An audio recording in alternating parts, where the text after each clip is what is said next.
This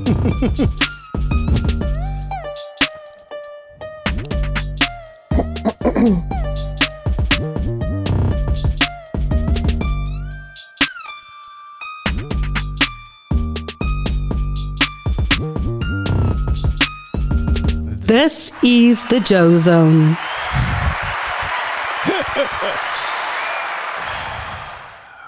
Welcome to another episode of the JoeZone podcast. I would normally say, today I have sitting with me. I would normally say that, but today we have, via the power of Skype, Ferial, Felix Norton. How are you doing, Felix?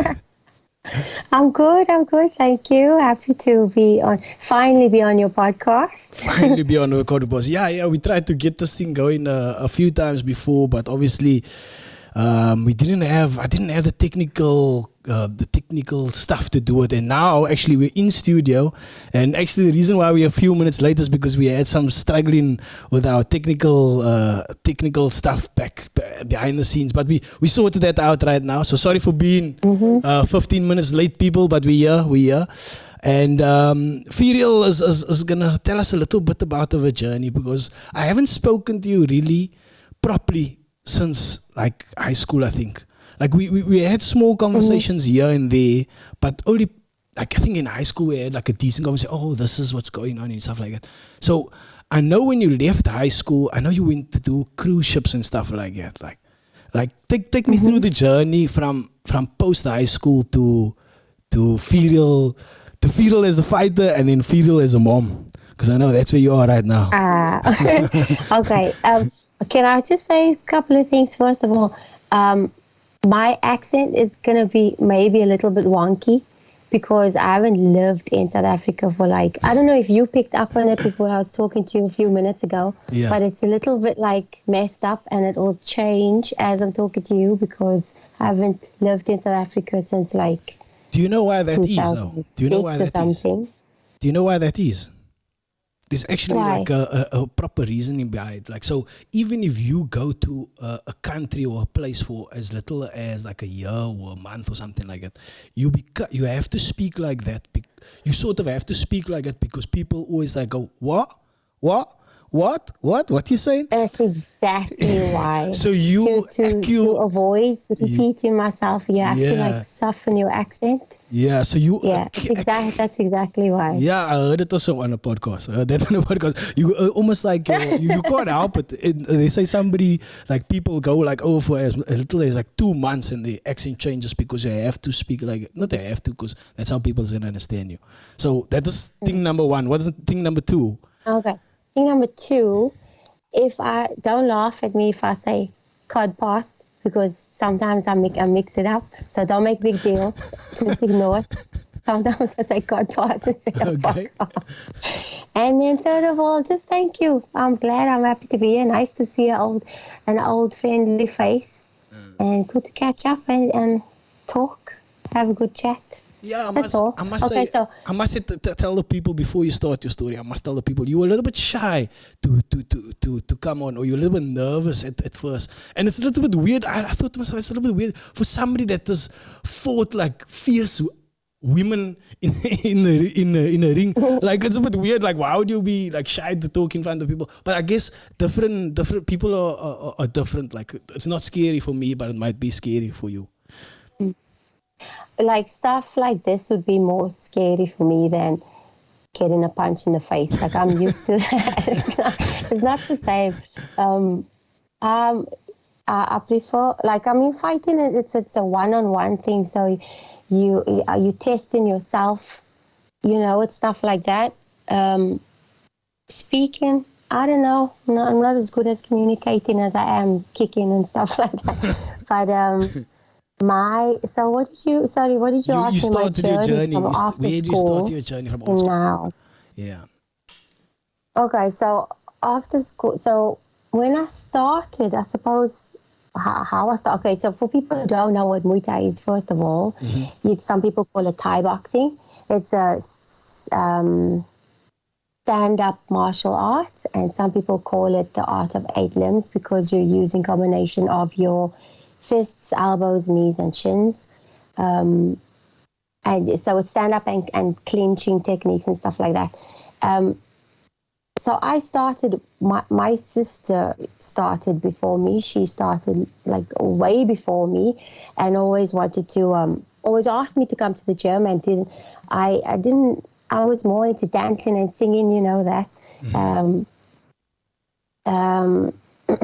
Yeah, eventually she started coaching, and then I saw one of her girls, Julie, I saw one of her girls fighting at, do you remember Dragon Power? I don't know if that's Yes, I remember that place. It was in Woodstock. Yeah, I saw Julie. Yeah, Julie fighting at one of their shows, and I was like, oh, I think I can do that. I think I can do that. And it's weird for me because, you know me, I was like, for sin, I was like just shy, but I always kind of felt invisible. I don't know what it is. And I think that's why I, used to do stuff like do the show, like dance and stuff like that, or rap or whatever it was I was doing on stage. Still art. I always kind of felt invisible. It's weird. So it took a lot of courage for me to say I want to fight, because my sister had, like, she'd always asked me to come to the gym, and I was like, no, I don't want to do that. And then when I saw this girl fighting at Dragon Power, I was like, okay, I think I want to do it. So I said it to her, and she didn't believe me because she had tried for so long to get me to do it. So she said, oh, yeah, you want to fight? Okay, you have a fight in 2 weeks. And I knew nothing. 2 weeks? I knew nothing. I didn't know how to kick. I didn't know how to punch. I did nothing. So I was at the gym every day for 2 weeks. I had to learn. And can you imagine what that fight was like? Wild. It was like windmills like this. And I can't remember nothing. I remember actually, because I fought a girl from Paul, I think it was. And she was like 10 kilos heavier than me. How old were you at that time? My sister threw me at, How old were you? How old am I? At that time, yes. Your first fight. How old was I? How old were you, yes, sorry. I was about 16, I think. 16 or 17. And nobody at school knew that you were fighting? I don't think so. No, because I remember sitting in assembly. And I was thinking, I wish like somebody knew so that they can like announce it or something, because I was so proud of myself. I was like, yeah. I wish you told me, that. Damien must have known because he was doing it at the same time I was doing it. Yeah. I recall Damien and Sean were kickboxing in school. For those that don't know who those people are, they used to go to school with us. But anyway, so you started fighting at the age of 16, your first fight. What then? Yeah, 16, 17, and I fought for, and that, I think the only reason I won was because every time I came to the because I knew my sister thought, like, I'm just going to throw in at the deep end and she's never going to want to fight again. Yeah. And just every time I came back to the corner, I remember my cousin Rowan, he was in my corner as well, and his face he was so scared. But the main thing that kept me going was her, because I was like, there's no way I'm going to let her say, I told you so. I told you. So I was like, no, I'm going to fucking win. I'm going to win. I don't care. I'm going to die. I'm going to win. Sibling rivalry stuff, And so you won your first fight, eh? What's that? Did you win your first fight? I won, yes, I won. And then I was hooked. Like, then she was my coach until I left. Yeah. Oh, okay, so you fought all through high school, and I didn't know about this. Not everybody knew about this, that you were fighting, right? What after high school, what happened then? Like, you went on cruise ships or something like that, and you weren't fighting at that time? No, I had fights, like I had more fights after school than during school. I fought in the South African Championships and all of that stuff. Amateur fighting at that time was obviously much bigger, because I think like the consensus was that once you turned pro, there was nobody really to fight. So it was more like that in Muay Thai that time. And when I started, the first few years, there was only like a handful of people in my weight category. So we would just fight each other all the time. Okay. It's quite weird that you say that now. That is like, because now everybody wants to be a pro, and the amateur ranks in South Africa, there's like almost like nothing in the amateur ranks. Or there's it's like you know, you need to have a strong amateur ranks to build up your pro ranking, but it's almost like the people are like, or at least on the MMA side, they're almost like skipping the amateur ranking and moving straight to the pro. But anyway, that's just an observation of what's going on right now. So you no, it was a good base for me, because when I did turn pro, I had ring experience, which is so important, because like there are a lot of times here where if you start amateur and you only have like 2 fights, whatever, and then you turn pro, and then it's a lot. It can be a little bit of like a shock, maybe. I don't know. Yeah. Because I didn't feel it, because I had so many amateur fights, but yeah, and then I went on cruise ships. You see, I knew from a young age that I wanted to see the world. I wanted to leave. I wanted to go. I wanted to get out. I wanted to travel. And I actually tried when I was 18. I tried to go on the cruise ships, and they said, no, you must be 21. So I worked and saved until I could go. I actually did summer camps before that when I was 18, I think, when I was 19, 18. No. I can't even remember. It was so long ago, 20 years ago or something. I first did summer camps, which was like 3 months in America. And then when I was 21, I went on ships. And I worked on ships I did 3 6-month contracts. And then I ended up in Ireland with my then boyfriend, because when you work on cruise ships, you work for 6 months, and then you get 2 months like vacation. You come back home. And every time I came back home for those 2 months, I would train and fight and then go back and go to cruise ships, and then on my vacation again do it. So I always missed it, and I knew if I wanted to progress or do anything else, I would have to leave. I would have to leave like Cape Town, because I wanted to fight pro and go to Thailand and do everything. So, but that sounds like a pretty exciting time. Like, it was. You fighting and you're traveling and you fighting, you come and you train, you travel. It sounds exciting to me. It was. It was the best time. It was the best time, because the cruise ships were so cool as well, because you got to, like, I worked in the retail stores on the cruise ships. So they have like different, it's like a big hotel on the sea. Like they have jewelry stores, clothing, like all kinds of stuff. Yeah. So I worked in that, and then you get to visit all the countries. So I got to see like 20 countries, and that's including like the Caribbean, and then we did the transatlantic.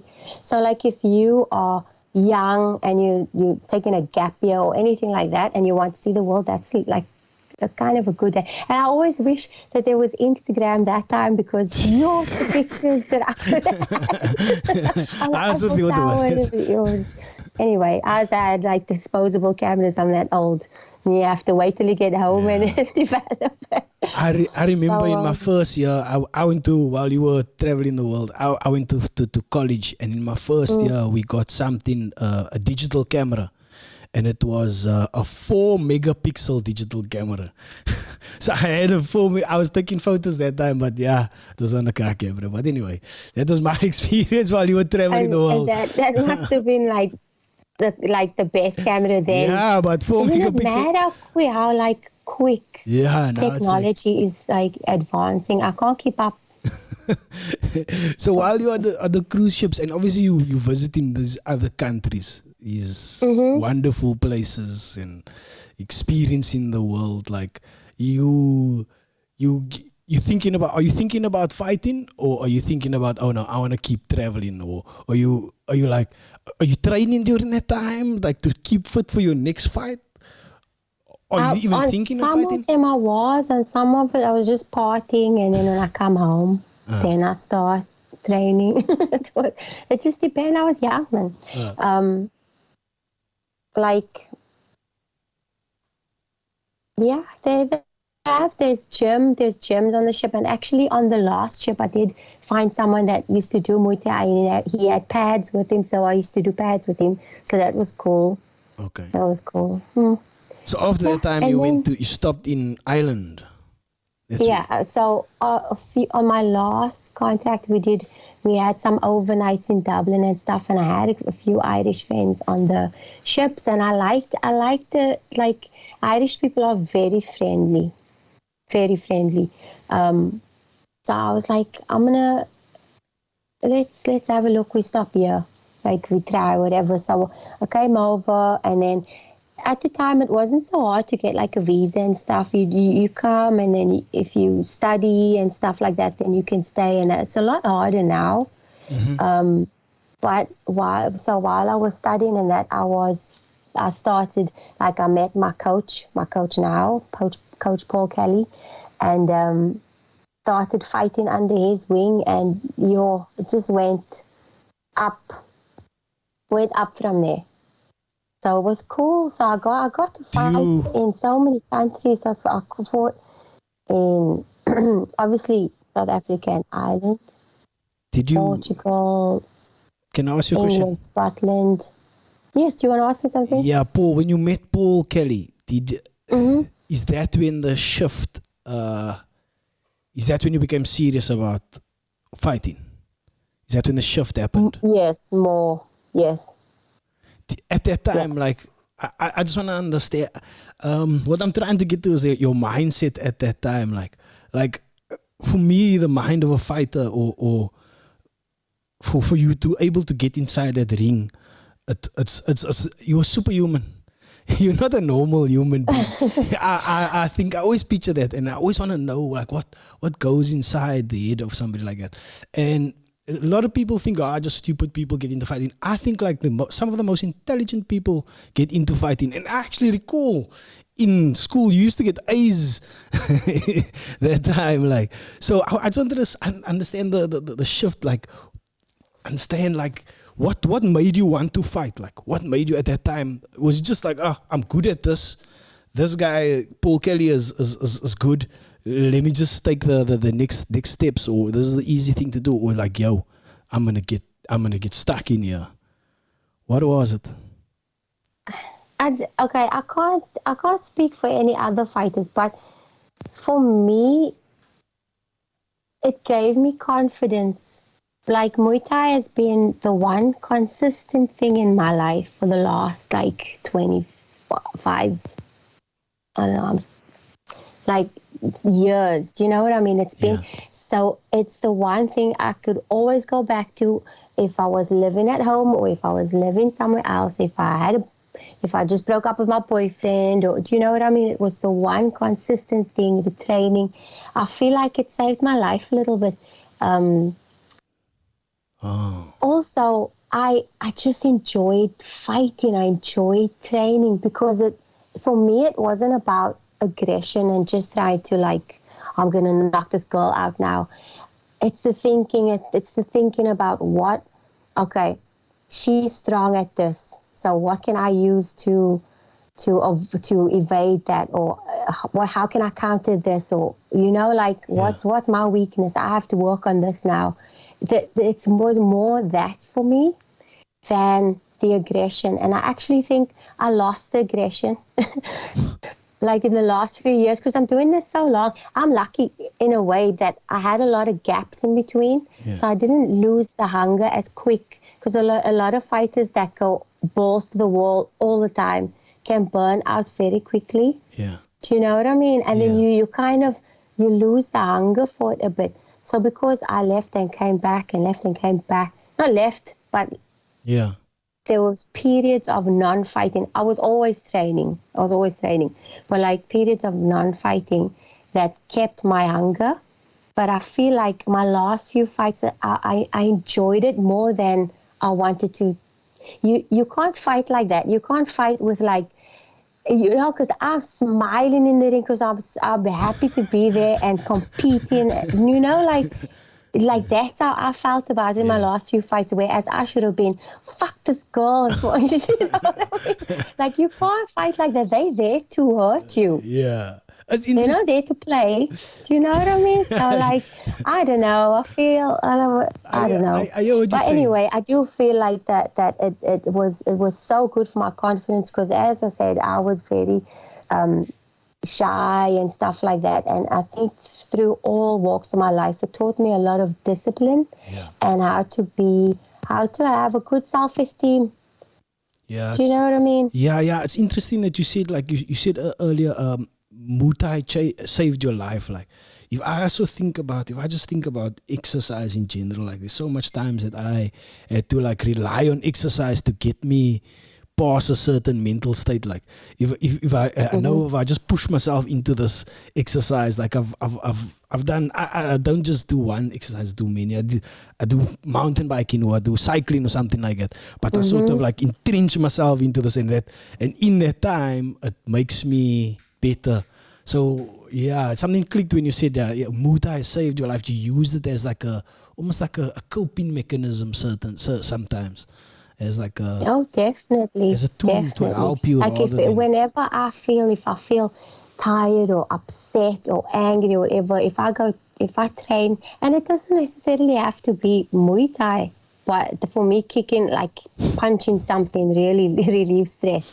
But like if I go for a run or anything, I always feel better.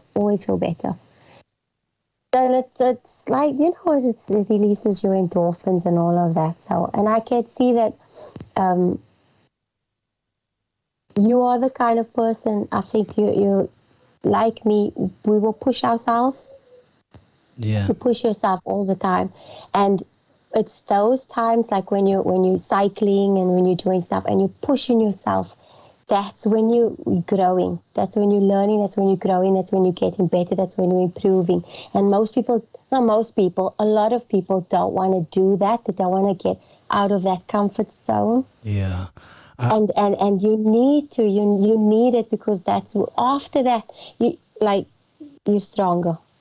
Basically, 100%. And like what we need to also speak about here is like sometimes we push ourselves, and me, I have to speak about this. Like sometimes I push myself, and because I didn't train properly for something, the August cycle tour, I failed. I didn't finish it because I just didn't have I just had too much lactic acid buildup, and I cramped up so much that I couldn't carry on, and I failed. Like and. I'm sure you lost some fights.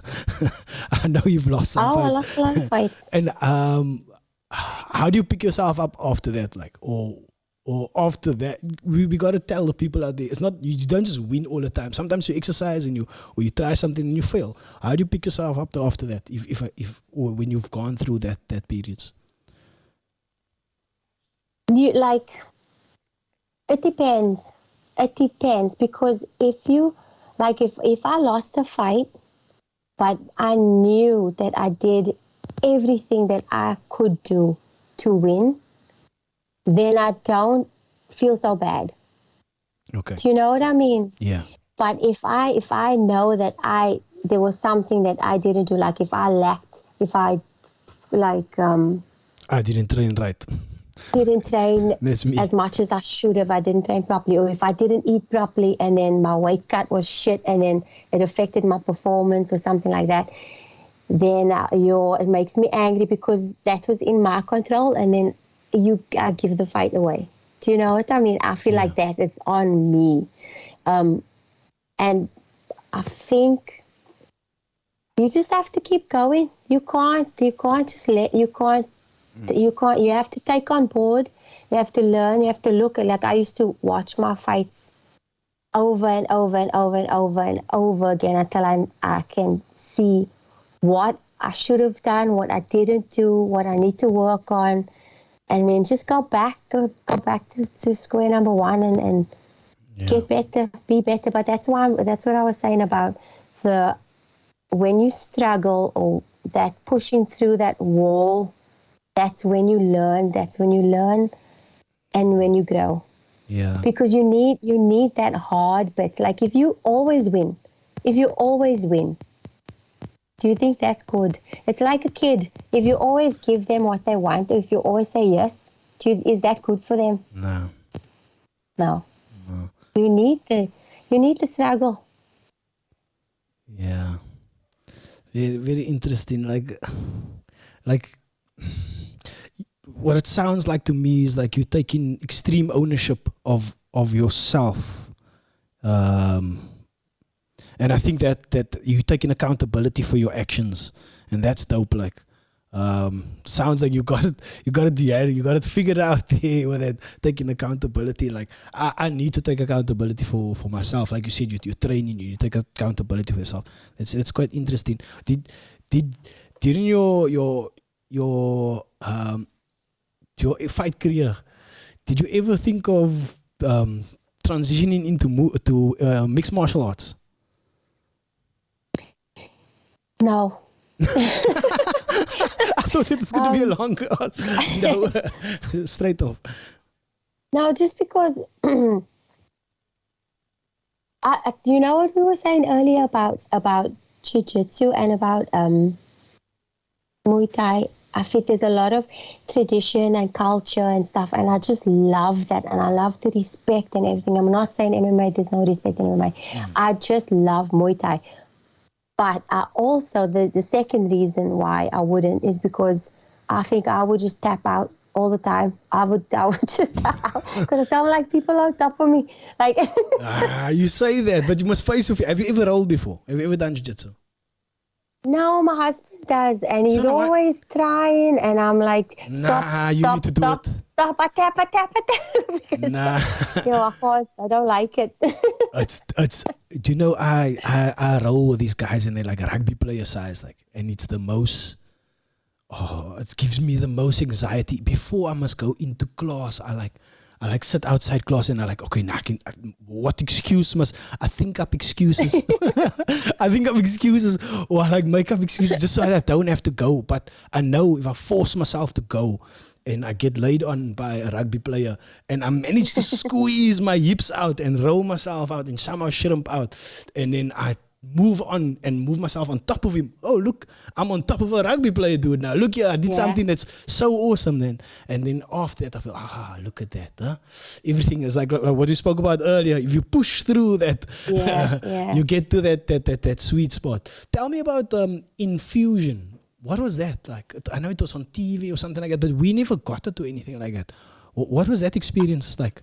Oh, that was awesome. It was awesome. So basically they had, I can't remember how many girls, but it was a group of girls, like the best, really good fighters from all different countries. Mm-hmm. And we got to go to Thailand, to Koh Samui, and we got to fight each other and do challenges and stuff. Like a reality game, not a game thing, but it was so cool. It was so much fun. Did they film it and stuff like that? How come we can't see it? Is it not on YouTube or something like that? No, we actually didn't see it here either. I got a few clips of it on.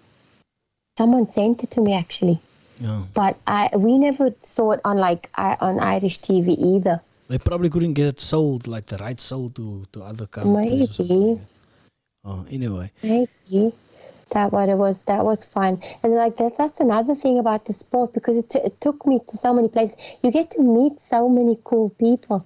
Yeah. Like artists and like with fighters and stuff, people that you fought, it's not like, I hate her or whatever. You're friends afterwards because it's like your battle buddy. Do you know what I mean? Yeah. So you shared a ring, you shared something. I think that's cool. They say some men that go to army together, they come back and they have like a special relationship afterwards, and they believe the same as for fighters. Like a bond. Yeah, a special bond. They believe the same as for fighters because they share the same. They know what the other person has to go through to get to that position, so they almost share that same understanding of whatever. So anyway, after infusion, at what stage do you at Island do you meet your husband and do you decide, okay, let me pursue this life? time, so I met, well, my husband was also a fighter. So he used to fight out of a different gym. And he did Muay Thai, but he was more of a K1 fighter, and he was doing more K1 and stuff. But when we got together, it was so cool for me because I had never, like before that, my previous boyfriend didn't fight, didn't train, did nothing. So I think it was hard for him to understand why, like the stuff that I had to go through. Yeah. To fight, like he was like, why you getting up like to train before college or whatever, and then after college, like he couldn't understand for 10 minutes in the ring why I had to train so much. Maybe we went to a class. Yeah, so yeah, he didn't. Yeah, but then like when I was with Paul, it was so easy. It was so easy because we could train together, we ran together. He helped me with my weight cuts and stuff, and like. It just got so much easier because obviously there was a shared passion. Yeah. And then like I think when I look back, like even when I was this afternoon, I was sitting like writing down all the things that I did, like Infusion, and then I did another reality like Fight Calls thing in Ireland. I was like lucky. They just sent me an email. Like I've been so lucky. I fought in Hong Kong, I fought in Thailand. Yeah, I saw your time Just spent in Hong Kong. Lucky with my opportunities. I've been so blessed. And I think if I had, because I kind of just went, because I just love fighting, I just went where the wind blew me, kind of. I was lucky with opportunities that landed on my lap. But like, I think if I had a plan and a goal, I could have done a lot more. I do think that. But at the same time, like what I was saying to you earlier about burning out and stuff, because there was like a period of time where I was fighting consistently all the time, and I started to feel like I don't want to have to do this. I want to do it. Do you know what I mean? Yeah. So the way things happened for me, I think I was really lucky. But I never felt like, okay, now I'm going to stop. I'm going to get married. I'm going to have a baby. I never felt like that. I was always just going to go back to fighting. Like, I feel like I could still fight now, but I probably shouldn't because I'm old as fuck. But, like, I love my journey. I love my journey, and I'm very blessed. I'm very thankful for the teammates and my coach and my, people that helped me along the way, and also to my sister. I know, like me and my sister, we have like a love-hate relationship. We talk to each other, and we don't talk for 4 years and stuff. But like, she lit my fire, man. Do you know what I mean? So I am thankful to her for that. Yeah. It's crazy. Like a lot of time, like the older sister or older brother, big little brother relationship, how they get them into fighting, and it's interesting. Nate Diaz and Nick and Nate Diaz, you and Rihanna. There's a lot of other examples. But she's also got quite a few titles, and she's doing awesome. She's trained a lot of people here in Cape Town, and I think she does a lot of good stuff for the community. Like, I think that has to be mentioned, like, because she's like one of those people that is working, grinding constantly in the community. Like, even though she is making a living off it, it's still she's a pillar. I think there's like still a lot of she's part of like South African female Muay Thai history. Yeah, she's part of Cape Town fight history. Not only Muay Thai, it's just she's ingrained in. I mean, how many competitions that she's put on there that I've known of professional fighters that's fought in her competitions and gone on to fight in the EFC, then even gone on to win championship titles, and she's doing a dope job, man. We have to give a special shout out to her. Let me tell you a funny story, actually. You know, Ishad started with Ray's Muay Thai as well. So yes, that's what I'm talking about. Yeah, we were training at the same time. And when I went to go train in Thailand, he was living there for a year, I think. Yeah. So the two of us would fight. He at the time I was there. Do you know the IFMA, the the World Yes. Amateur Championships in Thailand? It's a huge thing. Like they have it every year, and it's like a mini Olympics. It's amateurs, but it's like Yes. people come from all over the world, and they have like opening ceremonies and closing ceremonies and everything with the flags and all. So that year, I think 2007 maybe, Yes. we went and we wanted to fight for South Africa in that. But Quentin Chong was there with the South African team, and he was like, "No way, you didn't fight in the South African Championship, so you shouldn't be able to just come to Thailand and fight." Which is fair enough. Okay. That is fair enough. But there was no one in our weight categories on the South African Championship team. Okay. So why? So like, and it wasn't like we were two nobodies. Do you know? Yeah. He knew who we were. Yeah. So we could have just fought. But anyway, he was like, no, I'm not doing that. And Stefan Fox is the president of the WMC for the IFMAs. He said to us, "Do you know what? Don't worry. There's nobody fighting for Puerto Rico, so you two can fight for Puerto Rico." So in the opening ceremony, I think we went to the shop. We just bought like 2 blue tracksuits, and the two of us walked in with the Puerto Rican flag. Puerto Rican. Oh my word! It was so funny, but yeah, Quentin Chong was not happy. He was like, but he was fighting with them. He was like, "Pull them two fuckers out." So we weren't allowed to fight. Really? No, we weren't allowed. He wouldn't. He was like, "I'll pull the South African." He's team. an And I was asshole. like, "Yo, that's not fair," because like they fought they earned their spot on the South African team, and I was like, "Never mind. It's like, I won't fight. It's okay." Because imagine if he pulled the South African team because of us two. House. Listen. Anyway. But anyway, I don't have any qualms with him. Yeah. Whatever. It was just probably like, I do understand, coaches get how can I say, get not emotional, but emotional about their fighters and stuff, because they see all the work that goes into it. So he probably thought, oh, they're just like chancing their arm trying to get in here. But like, I cried because I wanted to fight so bad for South Africa. But then, look, years later, I got to rep SA Infusion. So Quentin and his brother, they always up to no good. But anyway, what's the question? Is there a question? There's 2 questions. Can you read it for me? Sorry. There's 2 questions. I want to just check with the questions. There's people wanting to ask us some things here. Just hold on. Maybe it's my mom. No, I think it's some family of yours. Tammy. What? There is people watching. Yeah, there is a family of yours watching. That's dope. Hello, Tammy. Tammy Adams. Is it Adams? Yeah. My baby sister. Oh, okay. My baby cousin. Okay, yeah, that's what I thought it is.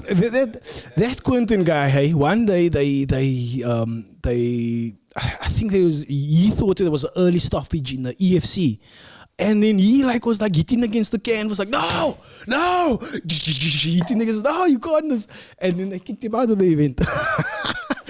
But he thought he's almost above the law, nobody's above the law. But I mean that's not a nice thing to pull with you guys, man. Anyway, Irshad was such a dope fighter. He fought against Pena, and I watched that. You watched that? I always imagine check this guy Irshad fighting here. Imagine Ferial had to do this. This would be so awesome. She would come fight in the EFC. That would be amazing. He tried to get. Well, he didn't try to get me. He asked me why don't you jump in? Why don't you do that? But yeah. I felt like it was too late for me, man. I feel like I started Muay Thai late. There's kids here. Oh my word, the standard. They starting, they fighting. They're 6 years old and they fighting, and I don't know.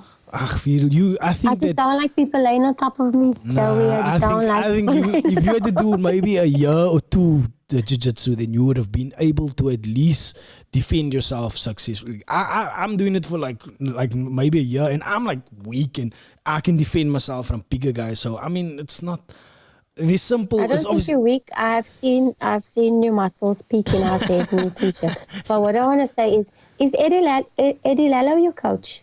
no. So Oh, okay. so no, I train. Can you read? SPG. SPG, yeah. I'm SPG. There's SPG in South Africa. I am SPG Dirty South. I'm SPG in we sort of like in the Retreat Tokai area. Yeah. So there's SPG in South Africa. Yeah. There's three SPGs in South Africa. There's one in Bedfordview. There's one in Fishhook, and we the third one in we call ours we Dirty South in the southern suburbs. Okay, good. Yeah. Yeah. So That's cool. Eddie. And can I ask?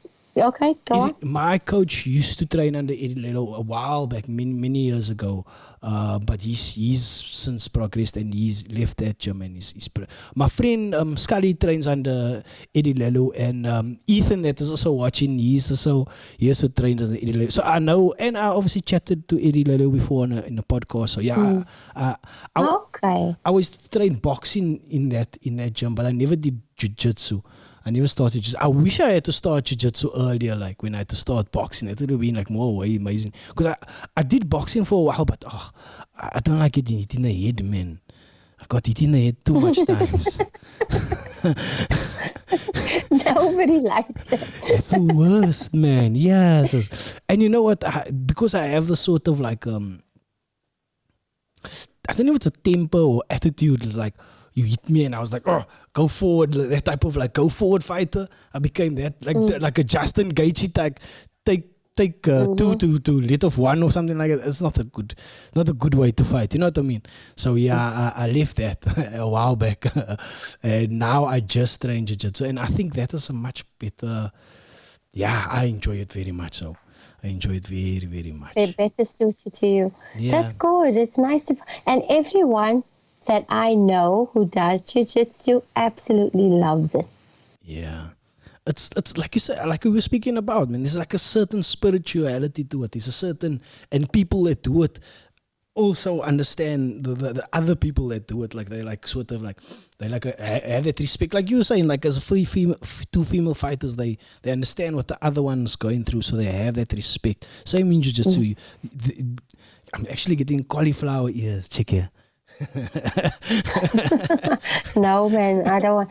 I'm sure your wife is not happy about that. Don't That's do the that. worst pain. That's the worst pain. Stop. Wear the helmet. Wear the helmet when you train. So Ferial, you're a mom now, no? How old is your son? How old is Remy? Remy is 3. He's turning 4 in March. Okay. He's the cutest. Yeah, my son is 5, but he's very, very busy. Very, very busy. Do you have that same thing? I'd say, yeah, if it's anything like you, I'd say he's very busy, yeah. Your kids are so cute. Thank you, man. Beautiful family you have. Thank you. They're the best, man. I think that's our greatest treasures that like we have. Like I always think like, I gave my parents so much grief like growing up. Like now my kids are gonna give me, because my son is so busy. He's a handful. Are you gonna train will you let your son train? Because I mean, you and your husband as a fighter, will you let your son train? I would never push fighting on him, but he must do sport. He can train. He trains with us, like I take him on pads and stuff like that.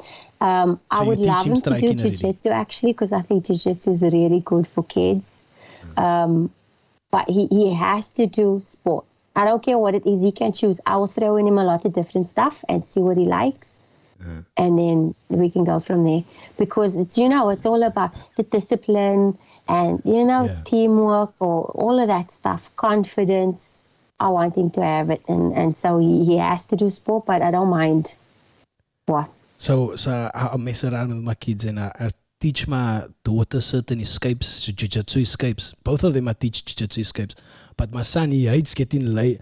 Like, he don't like that being laid on top of. That's something. He's like me. But she's just excels at it. So I tell her, listen, you're so not allowed to, I don't allow striking. Don't no hitting ever. Nobody must hit each other. But you're allowed to grapple and wrestle sort of. So she takes him down and she pins him down a lot. But yeah, he's a handful because now he's punching now. So now he maybe hit her or yeah, I don't know. Boys are a handful. I don't know if you have that same. Boys are wild. Boys are wild. But it's fine. I think girls think more. I don't know. Okay. That's maybe going to start something. No, but 100%. I do think that because I look at like there's a girl training in Eddie Lala's gym. It's my friend Jisha's daughter Nuha. I don't know if you've heard of her. Seen her. I've heard her. Yeah. Amazing. Yeah, she's amazing. Next level. And the girls like now, if they start so young, like. Your daughter will be just kicking asses. Yeah, everybody knows about that little girl at Eddie's gym. She's gonna be dangerous in the future. She's gonna be dangerous in the future. I must say that gym's got some great talent and obviously the work that they put in with the youth is gonna pay off in the future. I think. Yeah, 100%. and I think it's important that like the attitude of the coach rolls down into the fighters. Like if you have a coach that's really like arrogant and cocky, you will notice that the fighters are the same. They will hold themselves the same way. But I think Eddie's so humble and he loves the sport. He just loves the sport. So it's not about money or whatever. And you can see that in the fighters. I think so. Yeah, we really lucky. We got a few gems in the Cape Town. I mean, we can mention them like even like Steve Calacoda, your sister. Mm-hmm. Then we got Eddie Lalo. We got. Okay, we're gonna leave Quentin Chong off the list there. I mean, we got you so we've got Virgil so Calacoda. Just within like a small circle that I know personally. Like, I mean, it's like there's so much talent and we're lucky. Like, it's pity that we don't have the facilities and there's so much that they got overseas that they don't have here. Like I know a lot of African fighters go to like if you look at all the top guys in the UFC, like Adesanya, Ngannou, what's the other one? Usman. They're all fighting overseas in better training facilities. And it's like when you mentioned earlier, like it's like you were training here, but when you went to go train under Paul Kelly, it's like you said everything just skyrocketed. Like it's just maybe because he had more experience or there's more facilities or there's just more over that side. Do you know what it is? What is it? And it's not about the facilities because our gym is very humble. It's like a Thai gym. It's like corrugated roof irons. It's not. It's fucking cold in winter. Let me tell you, there's no heating. But it's not that. It's because South Africa is so far away from everything. It's far away from Europe, from Asia, from America. It's so far away from everything. So if you want a fight, people have to pay for your person, they have to pay for your flights, they have to pay for your accommodation and everything. So if you're a pro, that's why there was no real pro kind of, like when I was fighting, it's because nobody, like when you fight amateur, nobody gets paid. But in Europe, everything's so close. Yeah. So like I'll jump on a flight and in 2-3 hours later I'm in fighting in Portugal, and it's not that expensive. So that's how you get like the experience, and you fighting different people from different countries and stuff. It's because South Africa is so far away. I mean, that's my opinion. That's what I. No, that's what I think. That's a valid point. That's very interesting. That's a very good take you got there. That makes 100% sense. We have the coaches. We have the stuff. Yeah. All you need is boxing bags and weights, and go run. Yeah. Do you know what I mean? We have the hunger we have, the talent. Yeah. So you think that we just not We have getting, it. We're just far away. yeah, we That's just what I not getting think. that fights in at pro level like with other, like the way other countries are getting that. It's quite interesting because once the EFC came about, which is a pro organization, we were able to export more fighters. Like Don Man, there's quite a few fighters has gone like overseas now. Trickus, there's quite a few that's gone from the EFC now because they were able to create that organization. Everybody fights in that organization, sort of get more pro fights under their belt, and now they can export them to overseas. Interesting. How the COVID? How's the COVID over there? But you guys, were you in lockdown since March last year or something like that? Or Yeah, and we are now experiencing this fourth wave. yeah. There are, like, we had more restrictions laid down. Like, we still have the nightclubs are closed again. Bars and restaurants they close at midnight. You have to wear your mask everywhere, all of that stuff. There's, the weddings and funerals and stuff have a limit and all of that. And I think they're going to probably from Boxing Day, they will make more restrictions, I think. Okay. And you work in the gym, obviously?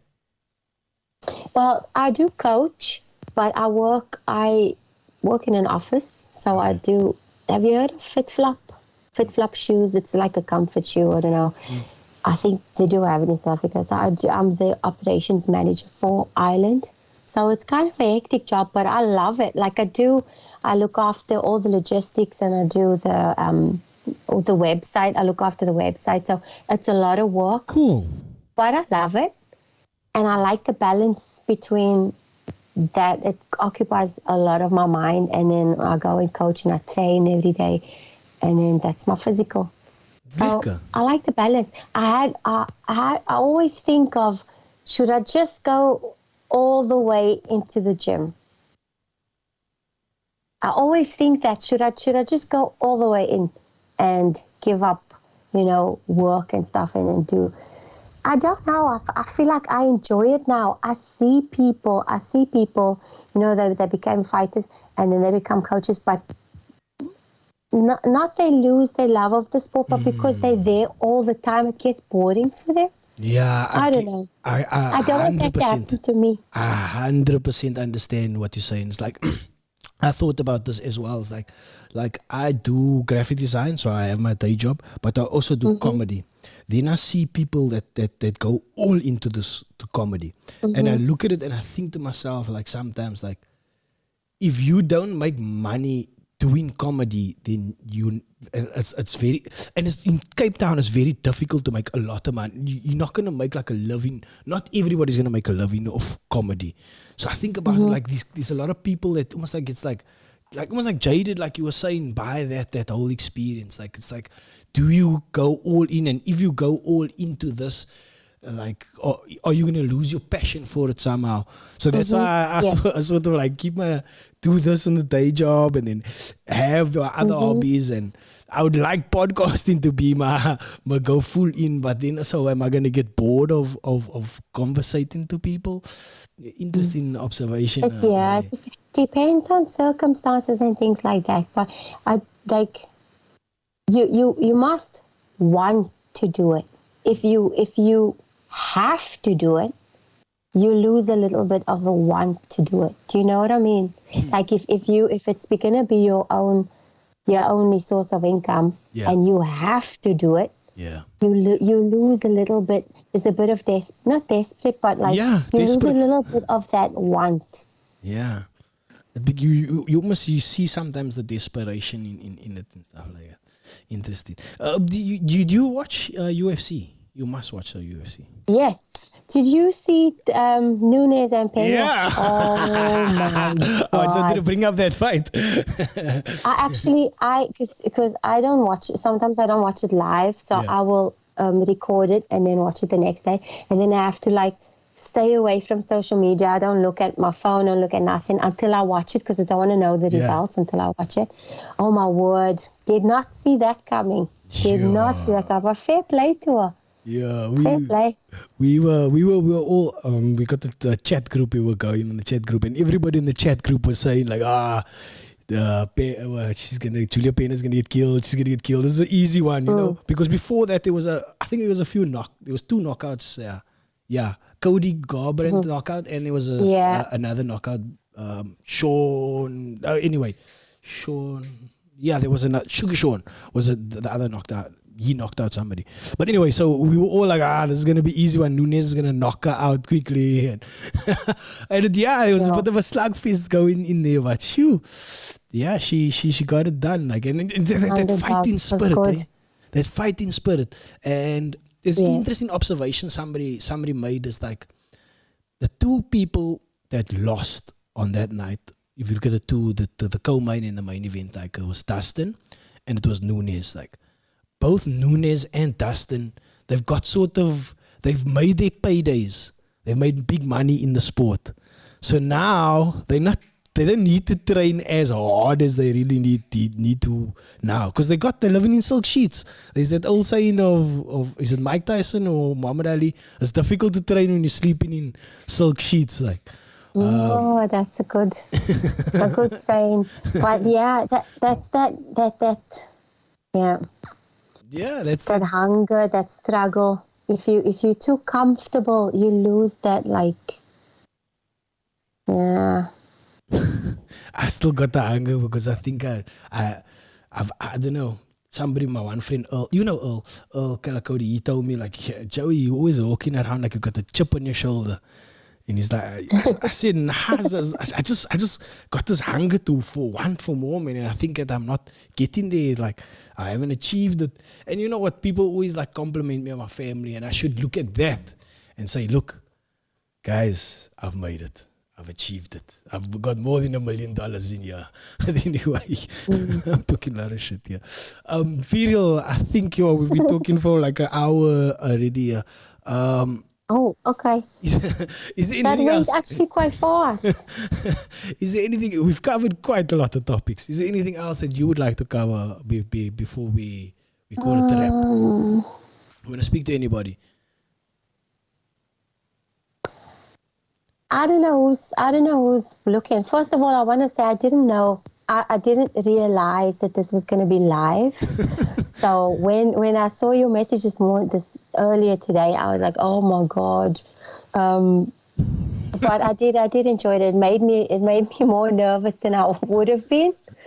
But because I was like, oh shit, you can't edit anything out. Man.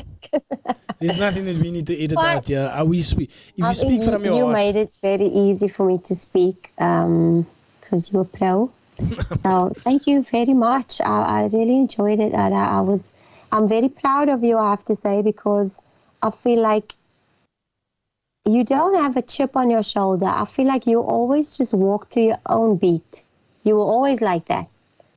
You just walk to your own beat. And that's not a bad thing. That's a good thing. Because that will keep you going up. Do you know what I mean? I hope so. And I'm sorry to hear about your friend that you spoke about on your last podcast. And don't feel guilty about that, about him spending, because he obviously wanted to be there and he was doing what he wanted. He was doing what he enjoyed doing. You don't have to worry about that. And I'm sure he's very proud of you too. Okay. Just stick to it. Yeah. You just stick to it because you are good at what you do. Stick to it. Yeah. Everybody's rooting for you. Yeah, there's one of my friends that is actually a very big gangster right now. And you know him. He went to primary school with you. I don't think we should mention his name. You know him. Me and him were very close, if you can remember. Do you know what I'm talking about? Yeah. Yeah. He's dark of complexion. Yeah, he's a very big gangster now. He's actually like a number. And yeah, I mean, it's like, it sucks that like along the way there's so much people that's just given up. Like they just give up because they felt of the circumstances that they've been dealt. And I don't believe that that's the answer. Just because you failed or you fell along the way, I don't think you must keep laying there and just like let the world trample over you. I like that fighting. Don't lay under that rugby player. I don't believe. I don't. Yeah, I mean, you must. I like that fighting spirit, man. Get back up and fight and keep on going. It's just that everybody knows it. It's you only have one life. You only have one life. Yeah. So you can be happy. You can be in trouble all the time. It's up to you. It's up to you, and that's it. And the worst thing is you can't make people understand that. People need to want to do better, be better, and all of that. So it's tough. It's tough, especially when it's people close to you. Yeah. You know, but you just have to keep you just look after yourself, look after your family, be good. Don't be an asshole. Don't be a stink nut. I tell my bacha, my husband. I teach my husband and my son to call everybody stink nut. They don't know what they're saying, and nobody else know what they're saying, but they say it all the time. And the accent, oh my word. But anyway, just be cool. Be cool, be happy. People know, man. People know. People. Yeah, everybody's adults. You know, I'm old enough now to. You just have to. Yeah, I don't want to sound like I'm like some Buddha or something, and I'm perfect. I'm totally it's not. worked And I'm out for you, man. always working on myself. Always working on myself, and that's all. Are we done? No. Are we gonna have to go? Because I feel like. No, you can keep. We have as much time as you want to finish the call as you want. I don't mind people being philosophical. I'm very philosophical nowadays. We're 40 after all. We're getting old now. Like, but it's good to look and to be introspective. Like, right? Like.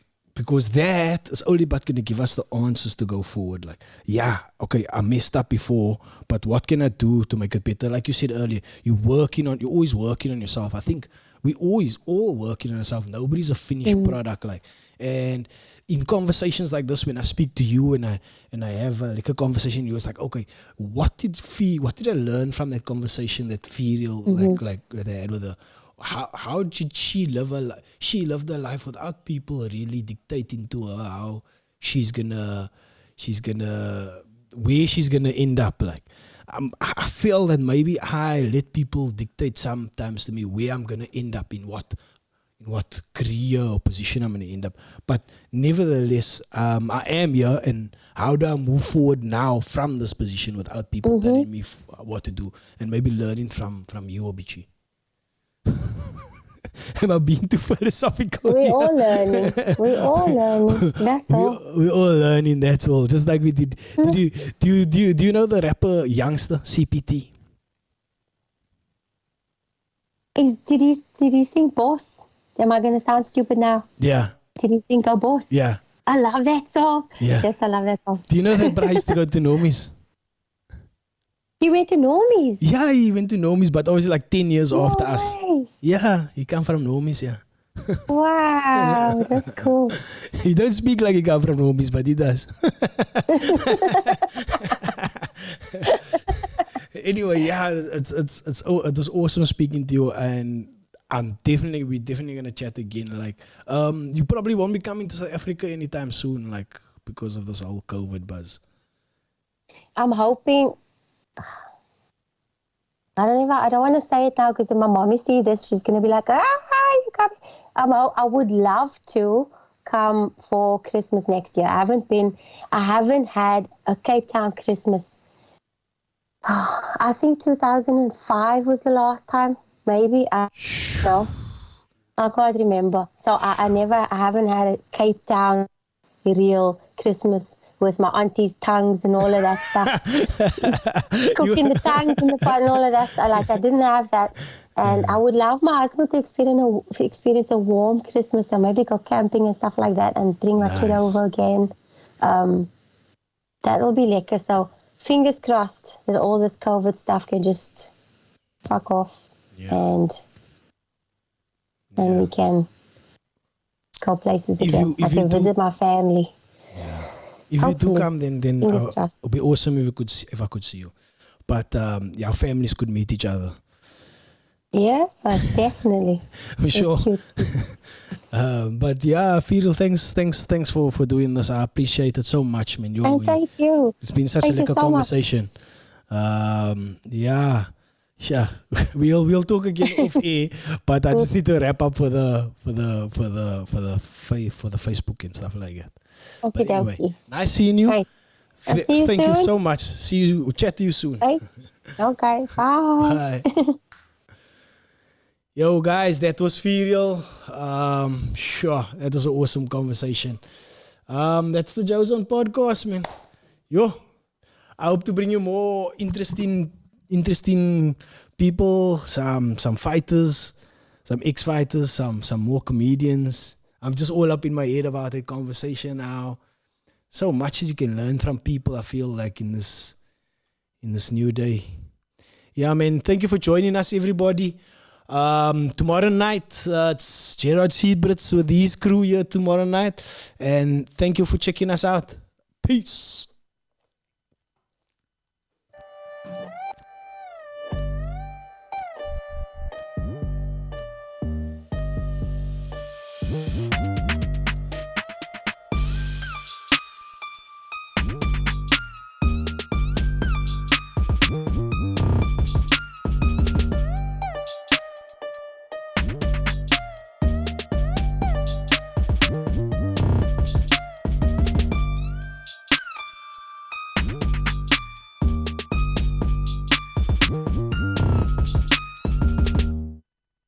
This is the JoeZone.